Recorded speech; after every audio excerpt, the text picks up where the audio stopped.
Hey there, comrades. Welcome to this week's edition of Red Library, a political education podcast for today's left. Hope everyone's doing well out there. Thanks for joining us this week. We have a fantastic episode lined up for you. We have an old friend of mine, Comrade / Professor Noah De Lissovoy. He's here to talk about postcolonial theory, Marxism, neoliberalism, and how using postcolonial theory can help us inform and expand some of the core concepts of Marxist thought in a way that I think has pretty massive implications for what it means to be anti-imperialist, Marxist, and all the other things that we pride ourselves on being here on the left. You know, one thing I just want to say about this episode that really exemplifies what we're trying to do here on the show is to really bridge gaps between theory, practice, different forms of thought, the universities where so much of this work is happening, but it can get sort of blocked and atrophied there by not actually getting shared out and informing real revolutionary movements in the US and abroad. So I think having people like Comrade Noah and Comrade Jason on are really our attempt to try to do that, to really utilize every single aspect we can of revolutionary thinking and theorizing, and having people on the show who are actually engaged in the work on the ground and really trying to bridge those gaps. So I think this episode is really exemplifying that, and I'm proud to say this is really what the show is all about. A quick technical note, about 33 minutes into the episode, we had a little bit of a technical difficulty and we lost about 18 seconds of audio, so you're going to hear me jump in just to let you know that's what's going on. You know, we don't have a fancy rig on this show for recording. We really have my fairly junky laptop computer and some cheap mics. So, you know, we're doing what we can with what we got. So hang in there with us until, you know, one of these days we get all fancy and can record in a studio somewhere. So without further ado, let's dive into the episode. Hope you enjoy this conversation with Comrade / Professor Noah De Lissovoy, and I'll see you back here afterward for a few brief comments.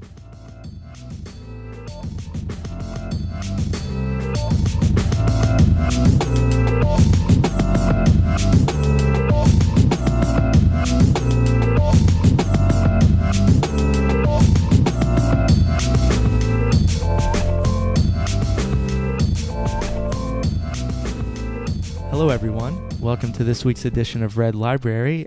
We have a very special guest with us today, Professor Noah De Lissovoy. Comrade Noah, how are you? I'm doing great. Thanks a lot, Adam. Yeah.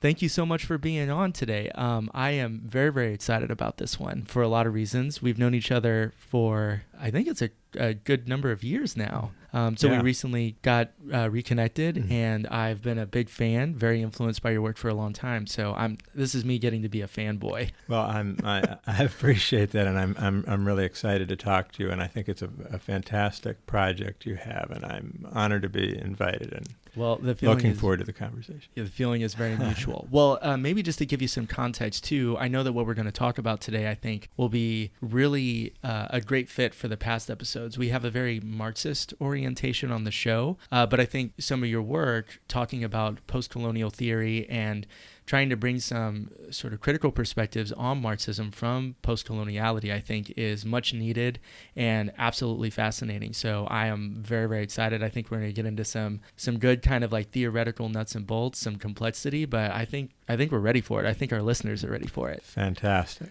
Well, maybe let's just go ahead and jump in. So I know you have a huge body of work, but what did you want to focus on today in this episode? Well, I thought it might be useful to focus on a specific article that I recently published in Radical Philosophy Review that really lays out some of the central elements of some arguments I've been building for a while around capitalism and coloniality and different ways to bridge theoretical discourses in those areas and to think about implications for politics and practice. I gathered whenever we spoke about this, it seems like this is sort of a newer development in your work, kind of just part of, you know, your actual teaching and, you know, your familiarity with traveling in Guatemala, that it seems like this was kind of emerging out of just your actual experiences and seeing some limitations in Marxism. In part, that's true. I think both in terms of international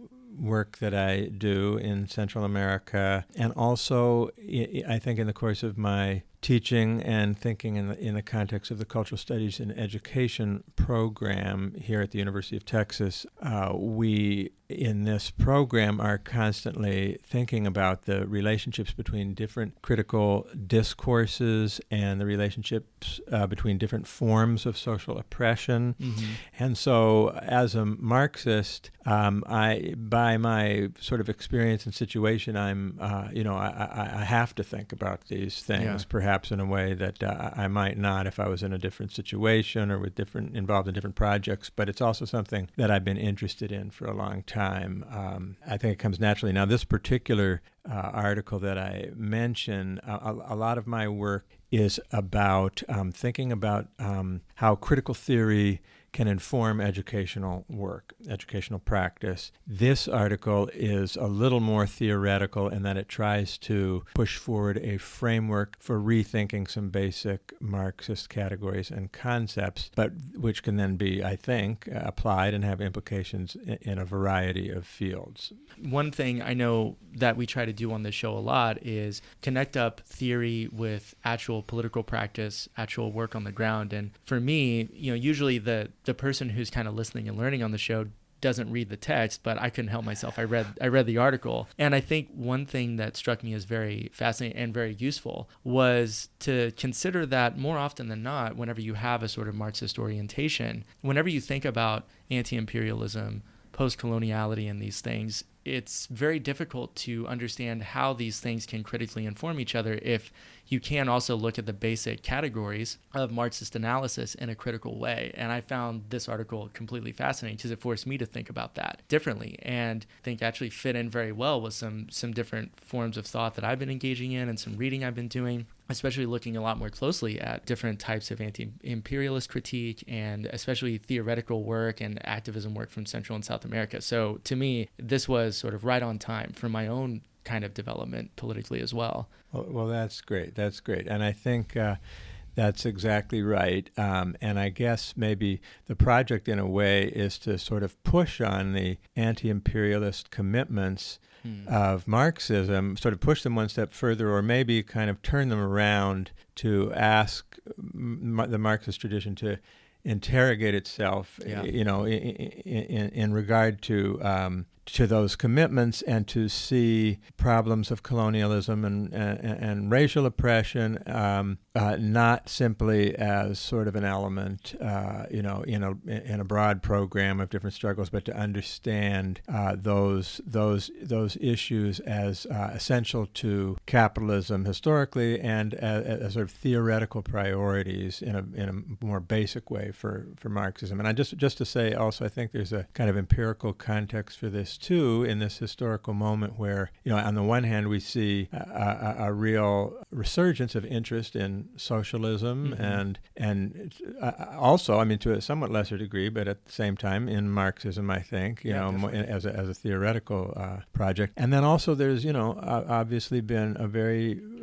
now for some time, powerful indigenous, pan-indigenous and global indigenous struggles and new centering of understandings, in the United States and elsewhere of colonialism and racial oppression as a systematic structural problem that the left needs to address, right? So there's in a kind of practical sense, we need to think about these issues together and see how these movements come together, on what basis they come together. No, I think this is, exactly right, and definitely matches up with sort of my own work on the ground. I can't help but, just mention here, a few episodes back, we did a discussion on Adam Przeworski's book, Capitalism and Social Democracy, and talking about things like the DSA now and how anti-imperialism is, there was a survey they did of membership, and out of 40, 50 different priorities, anti-imperialism was 48. And I think this is a constant struggle that we're trying to figure out, is how do we grapple with this resurgence of socialism as a movement, Marxism as a frame of theoretical analysis. And we talk a lot about being anti-imperialist and taking that seriously, but how this is actually going to work critically and going through the steps of this, doing the hard work, I think is very difficult and very vague. And So I think reading this article, to me, it stuck out as this is a part of this process. This is part of actually trying to critically have these things be in dialogue together. Yeah.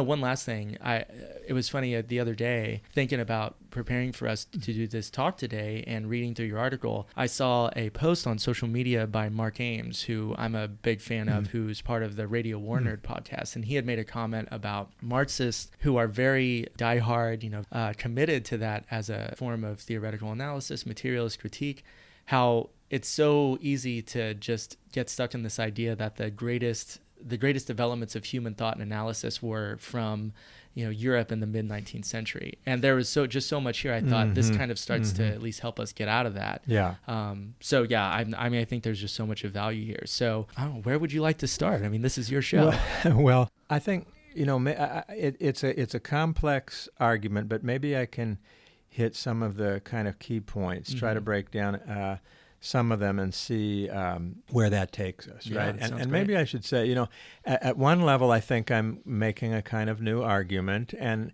at one level, I think I'm sort of remembering arguments that have been made and recalling them for us and rearticulating them. And so, in particular, one important reference for my argument in this piece is the work of Franz Fanon, who was a revolutionary and a psychiatrist and also a Marxist thinker, even though in many cases that's not he's not placed in that frame or thought of in those terms, but he had an analysis of colonialism that was in many respects starting from Marxism and attentive to class relationships and the economic structure of colonial society, but he was at the same time working through the contradictions and logic of colonialism as a cultural system,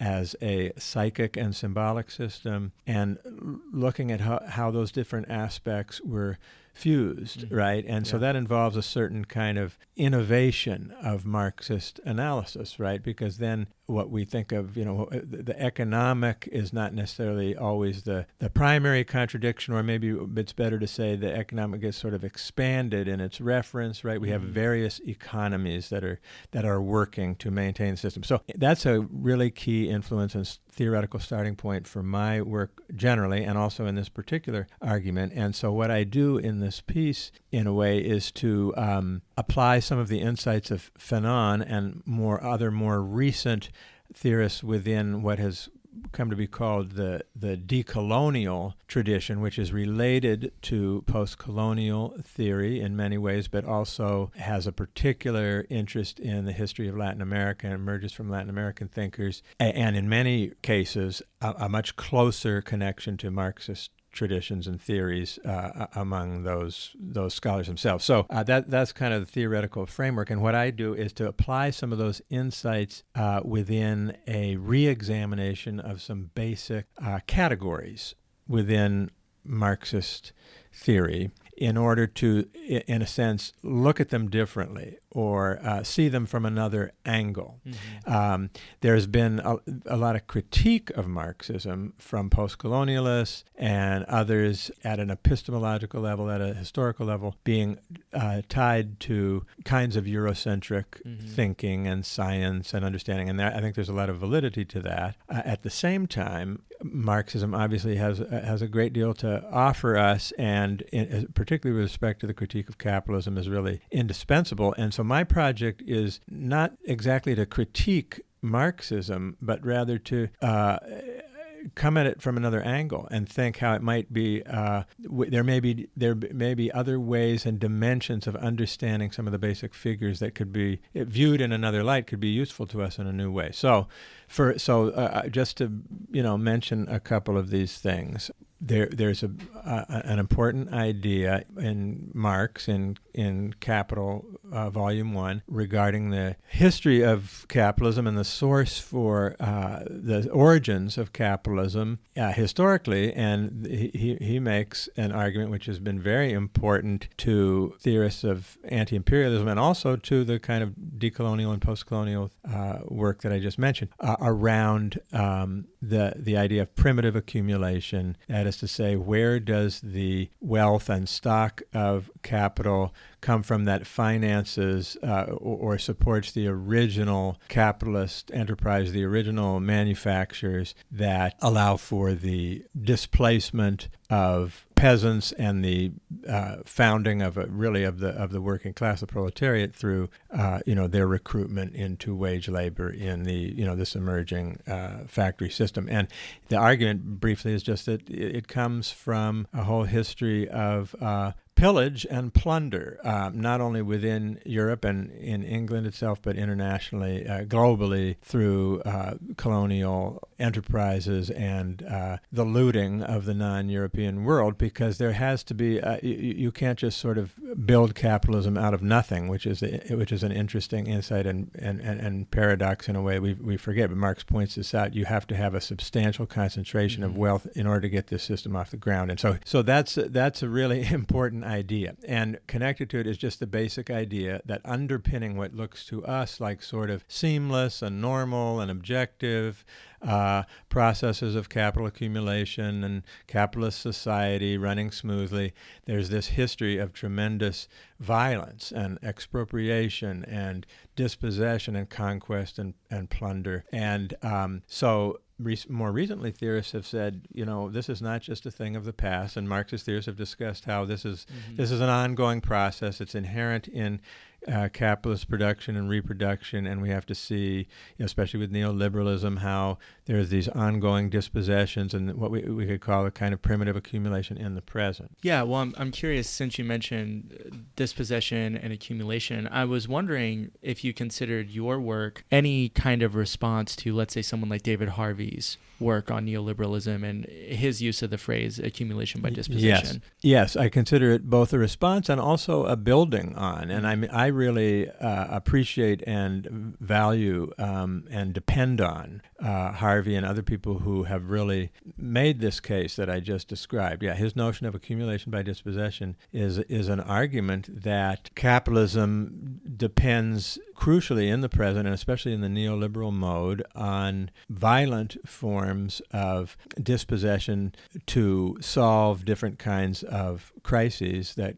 capitalism confronts as a kind of fix for the crisis it finds itself in. And so it's a mistake then to think of dispossession and primitive accumulation as a thing of the past. Now, what my intervention here, though, is to say, yes, that's true, and precisely the persistence and the ubiquity of these kinds of dispossession, expropriation, violence, that are associated with what we tend to think from a Marxist perspective as these sort of marginal forms of accumulation, we really have to sort of flip the picture over, I don't know what the right metaphor is, and begin to see these as central as what appear to be the normal forms of sort of universalized wage labor, and that we have to see, in fact, the injury and imposition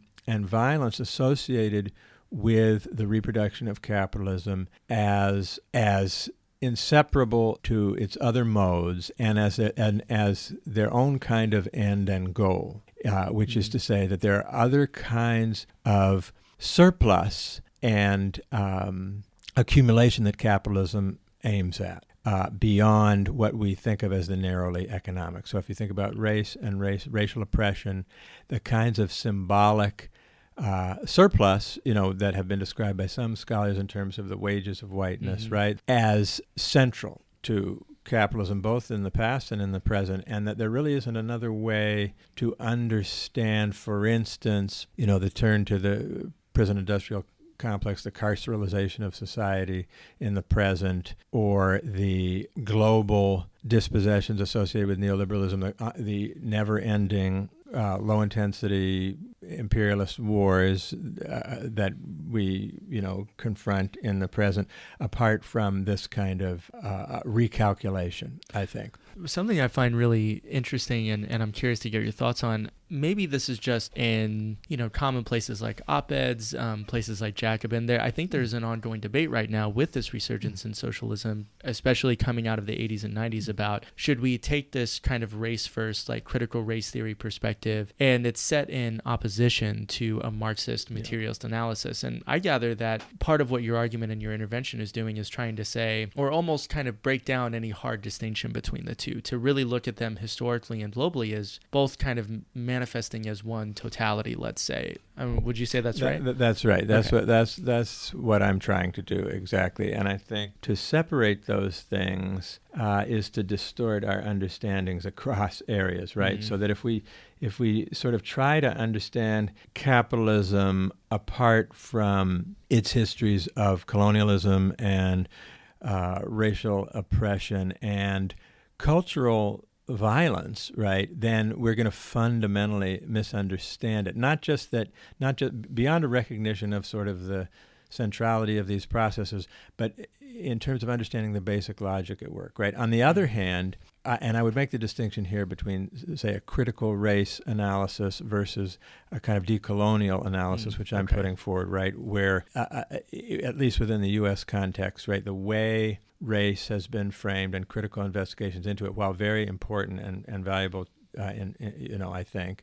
are also limited. Very often take place within a liberal kind of frame and context. Very often a legalistic one, a policy-oriented frame that doesn't get to the relationship to capitalism, doesn't get to the global reach and logic and history of race in connection to colonial histories, right? And so we need to expand that framework at the same time. And then that allows us, I think, to bring these things together. One argument of the decolonial scholarship, right, is that the very narrative that we tell about capitalism and modernity is wrong, in a sense, not just among mainstream historians, but on the left, because we say, well, it's not good, but capitalism started in Europe and spread across the globe, and everybody confronts it.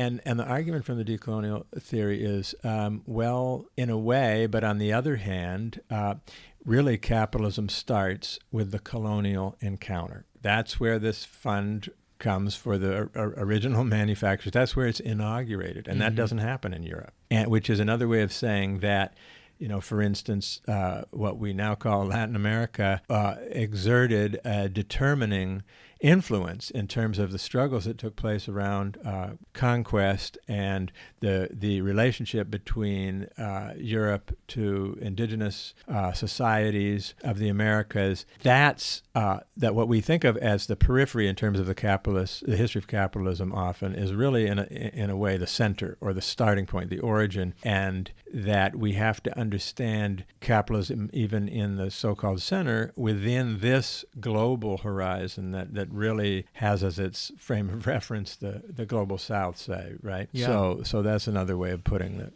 I think it's a very radical move to do that, and a necessary one, because even among the most staunch anti-imperialist leftists that I know, we're still trapped in this dichotomy of center and periphery. And we, as much as I think we understand that there's a high degree of importance, especially for a lot of the analysis that you encounter just reading articles, or if you're just coming into learning about like leftist Marxist positions, that there's almost this kind of almost a response of like a guilt about being in the center and always still otherizing the periphery. And I think to kind of flip them on its head, I think changes the coordinates around which you kind of understand what does it actually mean to be in the core versus the periphery, and I think starts to help you get out of this deadlock. Because I would describe it as someone who struggled to read through and understand these things myself as being a kind of deadlock of not really sure if I understand everything in terms of I'm the core and someplace in like Latin America or like Southeast Asia is the periphery. I think there are certain implications logically and theoretically about that. And I think you find yourself getting stuck and not knowing where to go. Well, I think the trick, right, is to understand that, certainly in terms of political and economic relationships, it makes sense to talk about core and periphery and relationships of domination and dependence that structure the relationship between the global North and the global South. I mean, in a way, that's a crucial point to recognize the way that, for instance, Latin America has been, subject to imperatives and policies and desires outside of it, right, from somewhere else, and been a target for capital in that regard, but it's a different thing then, and this is what happens, and we have to be careful of. It's a different thing then to sort of mirror that center periphery relationship at the epistemological level, then, and to say, well, therefore, or naturally, then we think these processes essentially from that economic and political center of power in a privileged way, right? And that's a mistake, I think, right? It may be that epistemologically, that is to say, that the best kind of cultural starting point for understanding capitalism may be outside of the economic and political center, so to speak, from the vantage point of those who have lived those histories and depredations, most immediately, and have a view of that history that we don't necessarily in the center, right? So that's, I think, a distinction that's important to make. And so one question is just in terms of knowledge and knowledge traditions and vantage points. This has been a discussion in the university and in different kinds of disciplines for a while about, like, can we imagine, that there's more than one kind of science? Is there more that there's more than one kind of legitimate systematic knowledge project to understand society, right? And so Marxism really has to wrestle with these same questions. There's no way out of them. To put it in another frame, right, it's also to recognize the important, perhaps to recenter the important Marxist work and Marxist traditions from outside of the global north, right? So I mentioned Franz Fanon. If you look at Latin America, Mariátegui, Paulo Freire, and other people who have produced really important theorizations of capitalism and imperialism and coloniality. And I guess in a way partly the project of this article and some of my work is to say those traditions and ideas are really important, not just for understanding the history of the so-called periphery, but they're really important for understanding the North and the so-called, center and the so-called normal systems of advanced capitalism, right? And how can we learn from those insights to make sense of some of the categories and processes that we take for granted in the Marxist tradition? Maybe it would be a good point to actually get into those three core concepts of Marxism and the way that you kind of bring a post-coloniality into critiquing those in some way. Yes. Well, and I think I dealt with the first one earlier in talking about enclosure and primitive accumulation, and how in being attentive to those histories and those processes, we have to recognize them not just as precursors or stages on the road to a mature capitalism and to a kind of stable accumulation, but as a goal or ongoing project in all of their dimensions, including the disruptive and destabilizing and violent trajectories that those kinds of accumulation involve, right? So at one level, another point here is to move away from a sense of capitalism as a coherent, internally, stable system subject to periodic crises, right? But to expose the underlying kind of irrationality and catastrophe, ongoing catastrophe, I think that's that it is in a way, it. right? Which we see in some ways more dramatically than ever in the present. We have a tendency to want to use our scientific resources, the science of theory, to uncover the hidden rationalities of the system, and which makes sense, and yet it's also absolutely reckless, right? And so part of it is to expose that dimension. But so to go to another moment, to go to the heart of the matter, right, is to think about the process of capitalist production itself, and the very central moment in Marx's analysis of the production of surplus value through exploitation, and the way that, in contrary to conventional economic accounts of the time, Marx exposes the source of profit and of capital in the exploitation of working people, and in the particular generativity labor power in contrast to other commodities, right? So that through the expropriation of the surplus that is produced in a working day, the capitalist, that's the source of profit, right? And that's the source of value, and that's the source of profit beyond what it takes to reproduce the worker in biological and in social and political terms, right? So, so the account there is obviously, the labor theory of value there is crucial to Marxism as a economic science, right? And so I think, though, that account we overlook elements of it, even in Marx, in the way we think about it. So again, we tend to think of this as a seamless, objective process that happens behind the backs of everyone involved. And after all, it does require this sort of critical project to uncover these elements, given the way that work is structured and our ideologies around it. But I guess my argument is to say that if we remember, again, the history of capitalism and its relationship to the brutal forms of accumulation in colonial societies, and through, for instance, slavery, and through the kind of indentured servitude and feudal relations that exist at the beginning of the modern period in this again in so-called periphery, and we remember the kind of simultaneity of those different forms with wage labor, it can cast a different light. We can begin to see the relationship and the intersection between those different social forms, rather than seeing them not as separate or as belonging to different stages or chronological moments. So just as, in fact, as we know from a Marxist perspective,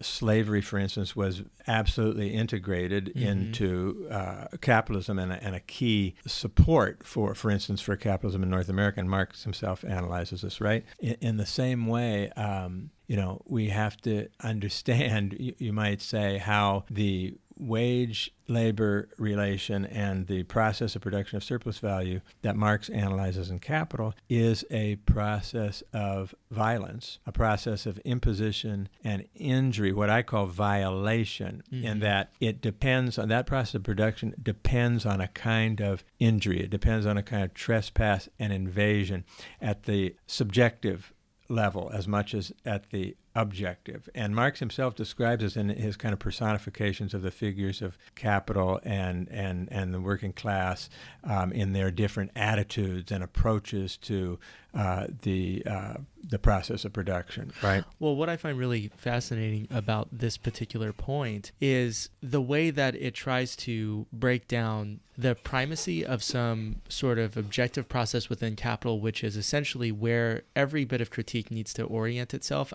I know you mentioned Althusser in your article, yes, and thinking about, well, in the last instance, the economic is the final determination, and I just find that even in trying to critique anti-imperialist sort of practices and some of these situations of colonialism and postcolonialism today, it seems that there's this idea that the injury and the violation is so rooted in the symbolic and in the subjective experiences of those being basically just completely trampled under the boot of global capital. I wonder if there's always this tension. It's difficult to make that leap to understand that the wage-labor relation, you can't think of it outside of, you can't think of it without these components that you're describing. I don't know, would you say there's sometimes a difficulty in understanding the relationship of the subjective impacts of, let's say, capital and colonialism versus the objective impacts. I still feel like in Marxism there's a strong tendency to say this is a science, and the proper critique is to make one of the objective processes the fact that the capitalist is basically manifesting these laws of capital, this logic of capital, but it isn't necessarily about the kind of internal subjective experience of it. It's more of just the logic of the system as a whole. Well, I guess partly what I'm saying is that if we're really faithful to Marx, we can see the way that even in his account, those intersect or at times are fused or have the subjective and the objective, that is, have a different relationship. They're not just these separate levels and registers in the way that we often think of them. Mm-hmm. So, for instance, like if you think about the labor theory of value, I mean, at one level, that's sort of a hard economic law, abstract, objective. On the other hand, it's really saying that capitalism depends on something that is deeply intimate, deeply essential and personal about human beings, right? That commodity labor, in a strange and paradoxical way, the commodity labor power has this, and its deployment within production depends on this element that is really outside, at the same time outside, right? It depends on the creativity. It depends on the excessiveness of human.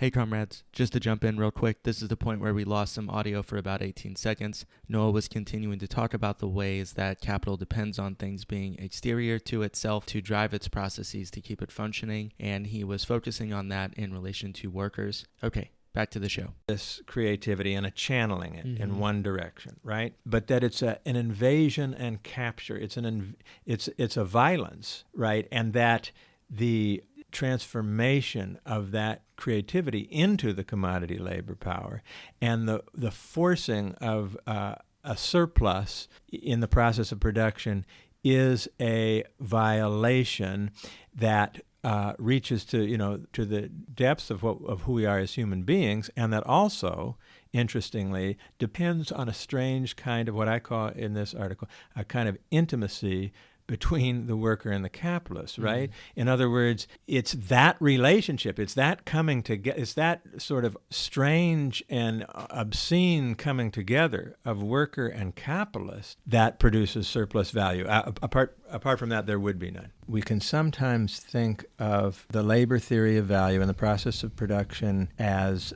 this autonomous labor produces value and the capitalist takes it or takes some of it, without seeing what I think is really important is that it's the relationship itself between capitalist and worker that creates the possibility for surplus value, hence capital accumulation and capitalism as a system, and that production of surplus value, that surpassing by labor power of its own value is, a sort of abstract economic process at one level, but at another level, it's a kind of, can we say, it's a subjective, it's lived in the concrete relationship between workers and owners, right? It's lived in the coming together of those figures, and that relationship is, and the registers of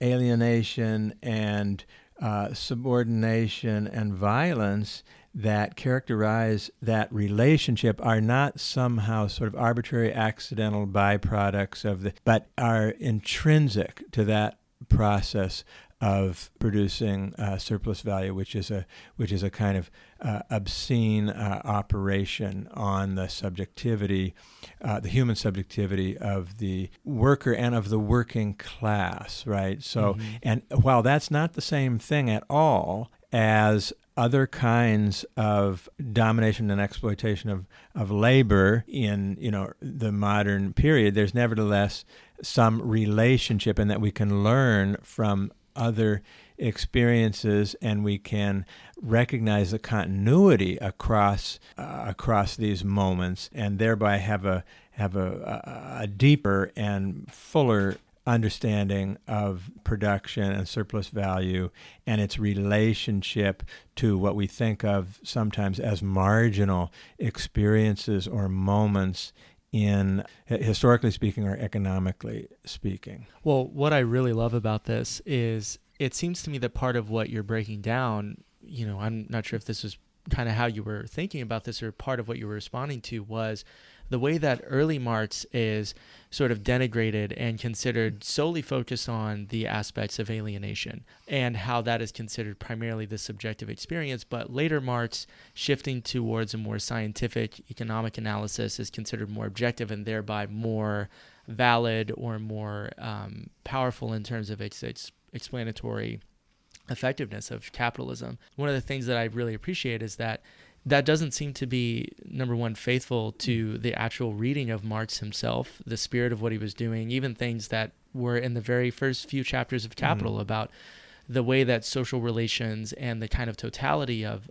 that, the relationships that we have as individuals between, worker and capitalist, that these things are impossible to think of as apart from the objective conditions. So it seems like part of what you're getting at is the way that we kind of embody that spirit and also bring in this piece of postcoloniality and understanding what happens at the margins and saying that has to be part of the fundamental way we understand capital as a whole now. And I don't know if that seems like it's a fitting description. I think that's right. I think that attending to or bringing together those different moments in Marx is part of it. And I also think maybe it's at the same time is to maybe move the emphasis away from the idea of alienation and estrangement, in particular in the early Marx, right, as a certain kind of experience of work, to also note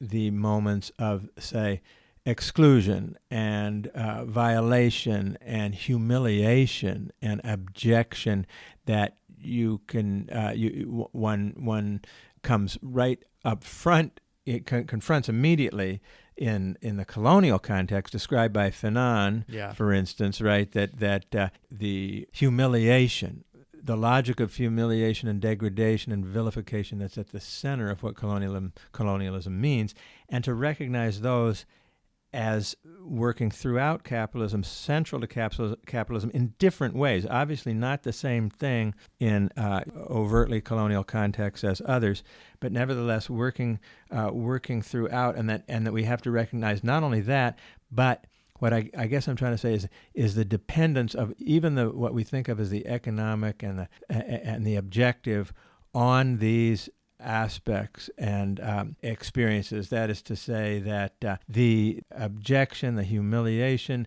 the exclusion that is part of the experience of working. Think, for example, we talk about like precarious workers and the gig economy and the sort of, it's not just being exploited, it's whether you even have the opportunity to be exploited. Constantly sort of being inside and outside the circuit of production and a new kind of terrifying vulnerability, right? That's intrinsic, right? And the subjective effects and the objective effects of that precarity are essential to the operation of neoliberalism, right? Well said. Yeah. Just to make sure we're kind of being thorough, and I feel like there's so much here. Were there any, I guess, did we hit all three of the core concepts? Well, we didn't hit the last one. Okay. I'll just briefly say the third one is there's been theorizing of where we are among Marxist theorists, where we are kind of in the present and in relation to the history of capitalism, and some propose the idea that we've come to a stage, or we approach the stage at which capitalism absorbs almost the entirety of social life and the possibilities for relationship and human expression and even being, and so that it subsumes in what is called the stage of real subsumption the very possibility of society in a way, the time and space of social being, right?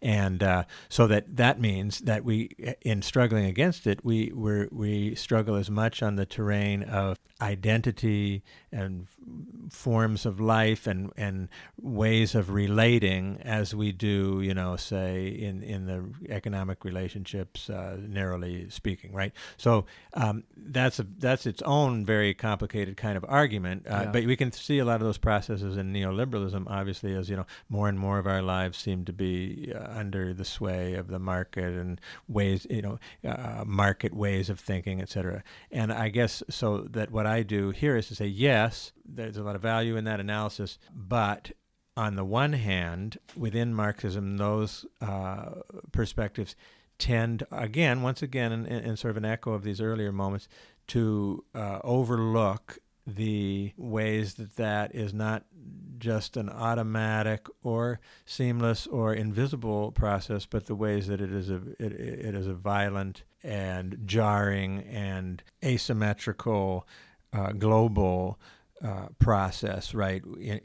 At the same time that our lives are increasingly under the sway of the market and market ways of understanding, that has to do with the actual subjugation globally of spaces outside of capitalism, again, through brutal forms of accumulation by dispossession and through histories of conquest and war and genocide, right? Mm-hmm. And so to understand the coincidence of those processes, if you think about the history of neoliberalism from Reagan on, right? This is all happening at the same time, and I want to juxtapose and put these moments in relation to each other. Then the other point is that, again, we sometimes think that there's no outside, or it's very difficult to imagine any outside if we've come to this moment where capital seems to occupy every space and every imagination. But the history of colonialism and the history of colonized societies and, once again, anti-colonial and decolonial theory and writers point to the way there's always a margin that remains outside in which people resist, right, and survive. And the notion of survivance, for instance, as not merely a biological survival, but a cultural, a spiritual survival. And so that's a lesson and a resource to us, right, that it's to make the point that has to be the case because capitalism depends on that exteriority. It depends on that which is outside of it, that which escapes its circuits precisely to fuel it and to be the source of the value that it then commodifies and reifies. So it's again, and those notions, those dialectics are within Marx, right, in a certain way, but it's to look at them through a different light and to see a relationship between those framings within Marxism and those alternative ways of thinking about it. So, for instance, the Latin American Mexican philosopher Enrique Dussel talks about the category of exteriority. He describes how, in ethical terms and historical terms and political terms, indigenous people, the oppressed, Latin America generally has been constituted as a kind of mute exterior to history, modernity, the West, capitalism. And so the ethical project is to interrupt that narration from the center with the voice and face and fact of the human reality of what has been made objectively and subjectively as the exterior, right? The exterior of the oppressed and marginalized impinging on the center. And my intervention here is to say, yes, and in fact, capitalism depends, at the same time as the margins are exteriorized and made invisible and erased, capitalism from the beginning up to the present depends on those that are exteriorized, that are marginalized, depends both if we're thinking about colonial societies and the periphery as fueling, the global economy and making possible, for instance, a standard of living in the center. But also, once again, in the sort of internal labor-capital relation, that there is an exteriority to the very category of labor power that's not captured even in that commodity as it's remade within production. There's an exteriority, an erased potentiality and reality of human spirit and being that is at once erased and at the same time, the crucial source for accumulation ultimately, right? So you could put the argument in those terms. I don't know if that makes sense. I think it makes a lot of sense. No, I know that, those three core concepts are really the heart of the article. And maybe just to think about where we go with all of this, I'm curious what you would say you see the political implications of this particular kind of intervention being, in terms of organizing work, theoretical work. I mean, I guess for you, it feels like this is a very personal thing to write about too, that comes out of a lot of your own experience. So I'm wondering where you see this intervention going. Yeah, well, so I think there are some implications. So one is just, again, at the level, say, of analysis and theory, both, more academically speaking, but also the theory that underpins social and revolutionary movements, right? Not just to recognize the importance, say, of struggles around racial justice or around imperialism, or the importance of looking to global and hemispheric processes at a sort of practical level, but recognizing at the theoretical level, you could say at the epistemological level, the necessity of centering these commitments and problems. They're both practical and theoretical problems for movements to take on in order to do the work they're trying to do, in order to be effective as revolutionary movements for real, right? And one way to see that sort of in concrete terms, right? You could just see in the U.S., for instance, the split between, in many cases, not always, but in a lot of cases, between a resurgent interest in socialism and socialist politics and movements, and then movements for, say, racial justice or to abolish the criminal justice or the prison system, right? Yeah.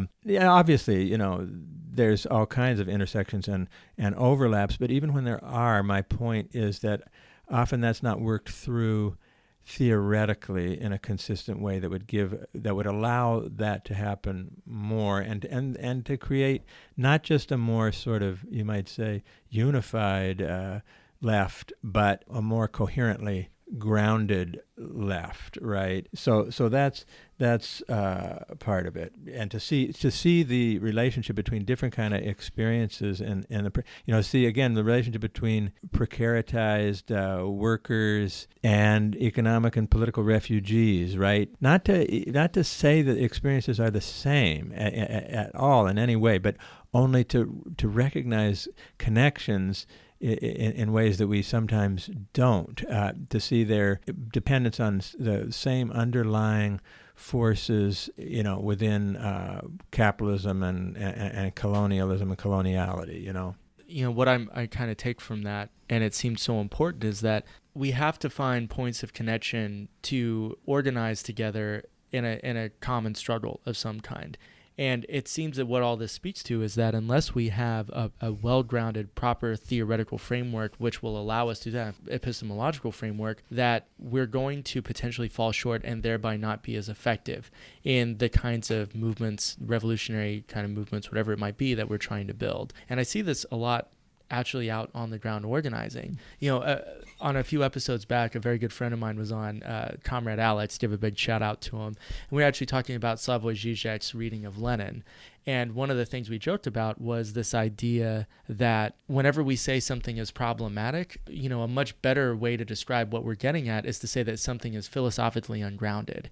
And it seems that what we're kind of getting at here is that this isn't just a moral argument that we're making. This is about a particular weakness of theory and the actual political implications of that. And if we want to be more effective, we have to really, like you said, do that hard work of doing that theorizing to understand what those connections might be between the precarious, like gig economy worker and whoever it might be, like the undocumented immigrant, and how those things relate to each other in a very real and philosophically grounded way. I don't know. I mean, I'm not sure if that's, that's exactly what the goal was. I mean, it seems like it was, but that's what I take from it. I would say so. I think that's exactly right. That's what I'm trying to do. And, these are little efforts, right, in this direction, and I have some ideas that I'm putting forward, but it's very provisional, and it all needs to be thought out further and by a lot of people, right? And it needs to be a collective effort. And I guess I'm sort of part of it is to make an argument for that collective effort, right? And to say that, just as you were saying, Adam, that we have to be creative and we have to keep engaging in these questions in light of changing historical circumstances, in light of the learnings of movements that have come before and are working now, in light of new theoretical developments. We have to take stock of these different things, and we have to be able to be imaginative and creative in the political theoretical work we do, because it has important implications for practice and for movements. Yeah. And also because it's part of the life of revolutionary movements. It's part of the experience, and it's very valuable, and it's important for those involved in them. So that it's important that this stuff is not just relegated to intellectuals off in the corner. Not only because then it's gonna atrophy this theory, but also because it's really vital and energizing and enlivening, right, for people to engage in this. And so, kind of in a theoretical, practical, spiritual way, I think we have to engage in these questions and problems, and to look for. And the challenge, really, to go back to what you were saying earlier, I mean, the challenge is to build connections between movements and struggles and priorities in a way that is not just reflexive or knee-jerk or whatever, but that is careful and thought out and authentic and well-grounded, right? And,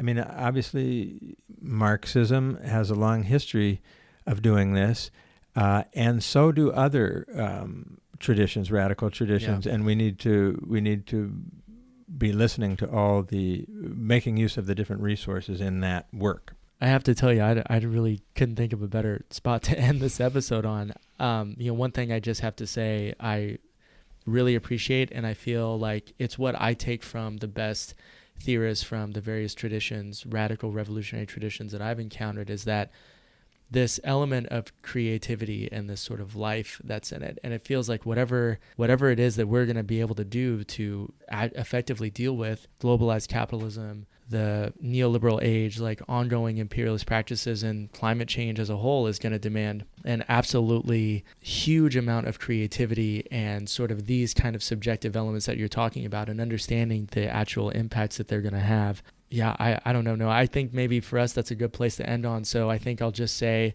how much I appreciate and really just want to say thank you for being on the show, for writing this wonderful article, for sharing your thought, making this intervention. At the very least, know it's impacted me very greatly, and hopefully it's something that will spur a lot of new thought and creativity in our listeners too.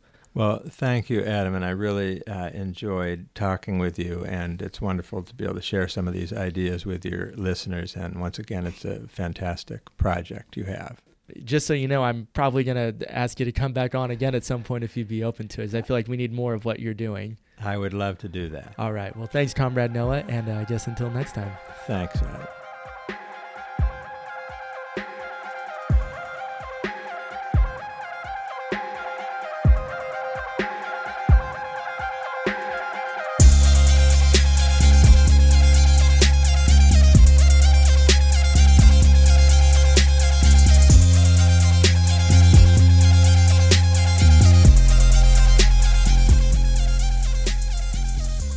All right, y'all. That does it for this week. Thanks for joining us. I hope you enjoyed that fantastic discussion I had with Comrade Noah.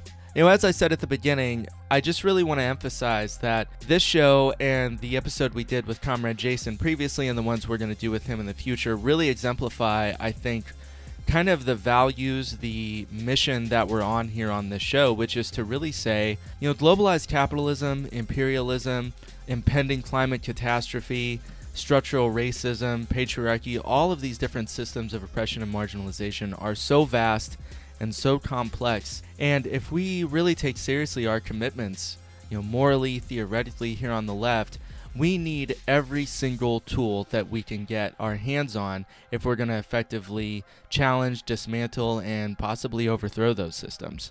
So I would not really describe our show as being big tent per se, although you probably could, but I really want to emphasize that one of the things we're trying to sort of model on this show is how do you actually engage in this work? How do you talk about it? How do you think about it? Who do you talk to about it? Who do you consider your comrades? And I really hope what you're starting to take away from what our mission here is and how it's sort of evolving and growing is a real example of what it looks like to do that. That might be a bit idealist, maybe a bit of a big task to take on, but you know what? I think we're up for it. I think you, our listeners out there, are up for it. We have people, comrades listening on the show from all over the world already, even after a handful of episodes. And I'm deeply inspired by that. I'm motivated by that. And I want to continue doing this work and push it even further, even more radical in its direction, revolutionary in its implications, because I think if we're not out here doing this work for the good of each other, then what the hell are we really doing it for? What's motivating us? What's driving us? So at the end of the day, I think the battle cry has to be find the others. Get out there, talk with people, talk with workers, talk with your friends, talk with your family. Engage people on the street, because that's the only way this work happens. And a podcast is just a start. So I hope you take that with you. Get out there, do some of that hard work, theorize, talk, read a little bit, and we'll see you back here next time on Red Library, a political education podcast for today's left.